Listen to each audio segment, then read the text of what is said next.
MP office Matiari में मटियारी तालके के मुख्तलिफ यूसियन के मखसूस सीटुन के उम्मीदवारन के एमपीए मटियारी डॉक्टर मखदूम रफीक जमा और मखदूम फखर जमा के कोआर्डिनेटर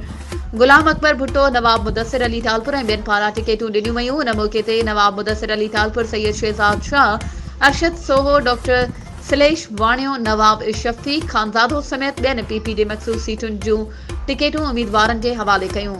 शमन सेतो, डॉक्टर फारूक नोआपोटो, आसिफ अली उर्फ मुनव्वर अली दायो समेत ॿिया अॻवान मौजूद हुआ। एमपीए डॉक्टर मखदूम रफीक जमा ऐं मखदूम फखर जमा जे कोआर्डिनेटर गुलाम अकबर भुट्टो,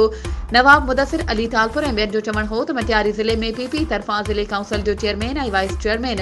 मुंतख़िब थियण खां पोइ अवामी मसइला हल कया वेंदा, जंहिंखां पोइ मटियारी ज़िले में वरी इलेक्शन में पीपल्स पार्टी जा उम्मीदवार कामयाब थींदा। उन मौक़े ते मखदूम फखर जमा नौजवान टीम मटियारी जो अॻवान आसिफ अली दायो, वसीम मसूदानी मेमण, सुहेल अहमद कासखेली,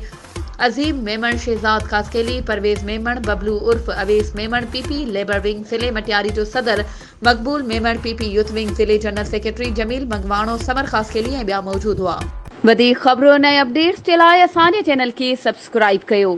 ऐं हा, बेल आइकन खे प्रेस करणु न विसारिजो त जीअं असांजी हर नई अचण वारी वीडियो तव्हां ताईं पहुची सघे।